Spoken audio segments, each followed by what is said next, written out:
Most, hogy végre látlak, van kire gondolnom. Jó? Na jöhet, engednek, puci! Mondtam én, hogy jól fogunk szórakozni. Kellek én? Nem akarok zavarni, csak... Azért jó van, azt te fiatalabb vagy. Mondod? De te tapasztaltad. Jövök már most. Szóvá teszlek, újjá teremtelek. Csak engedd meg.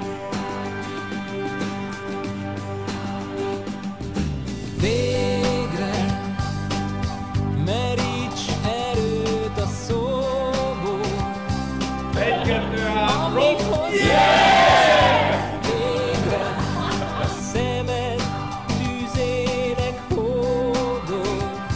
A belső Jó, lábak nem nyújtjuk ki. Mi van? Mi a? Fotózgatunk, öcsém. végre szabad legyél, hogy többé ne félj, hogy többé ne félj.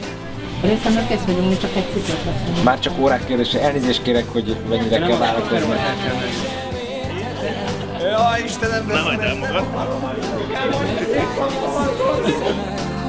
Hogy az átok alól Most fölemelünk téged egy picit, és meg fogod érteni, hogy miért vagy így.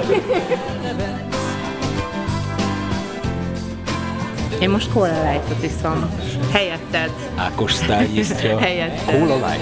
gyűlölsz, nem szeretsz, de az átok alól végre belüldöztál.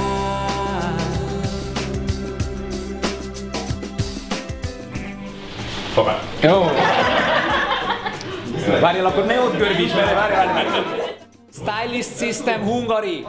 Itt nyüzsögtök, mind szakértő, és én meg így állok, mint egy erős izgalmi állapotban. Egy kálomista paps, csokonai egymásnak voltak jó barátai, kiló egyszer Debrecenből, és a jó barát előtt megáll, és ihatnám pajtás, így kiált föl Csokonai Vitéz Mihály. Noha ihatnál, hát majd ihatom, akkor mikor számodra valahol, a máshol nem, tehát pincénben otthon nem egy hordó borál, szólott a paps, ne ballag véle, Csokonai Vitéz Mihály.